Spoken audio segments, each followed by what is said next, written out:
Here's a look at my latest project. It's a drill press for a rotary tool. This is a Dremel moto tool, and I made it mainly to drill circuit boards and other small parts. I've looked at the other ones, the commercially available ones that you can buy for 30 or 40 bucks. They don't really look very good at all. So I came up with this here, which works really good, which I'm about to show you. The head section slides up and down on the column, as you can see. The column is fixed, the head section slides up and down, and you just tighten this knob to lock it in position. The moto tool itself, held in place inside this, it's clamped inside with this knob, and then you just take it right out. Now it's lined up pretty dead on.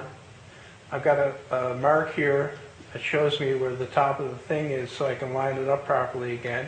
Just push it in tight and then tighten the knob like that. Don't over tighten. You don't want to crush the damn thing. On the other side, I'm going to show the other side. I'm going to turn it around. Get the cord out of the way. I got the arm that pushes the tool down, and it's spring-loaded. I originally had rubber bands here.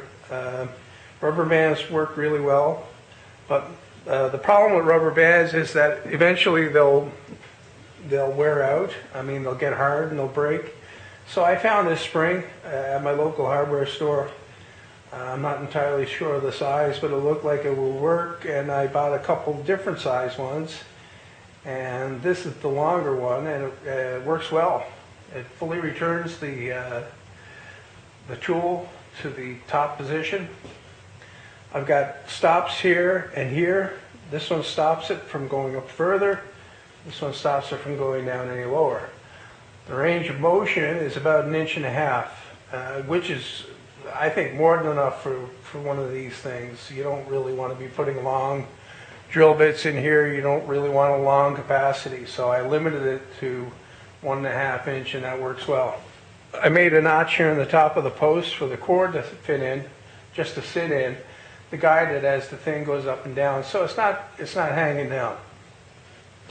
What I'm going to do is position it down and drill a couple of test holes. I haven't actually used it yet, so this will be like the maiden voyage. So I'm going to adjust it down so that I'm just breaking the surface of this.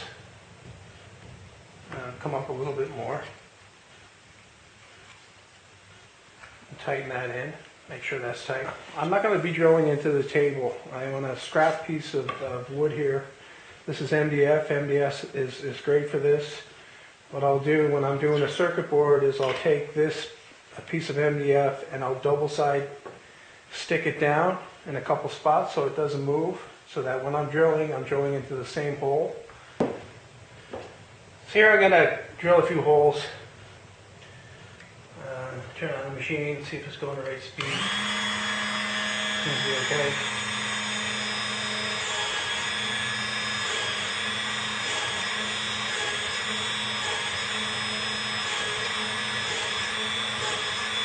Look at that.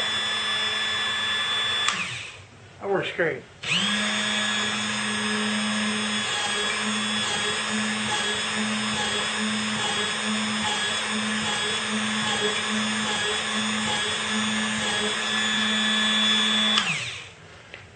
Okay. That works pretty good.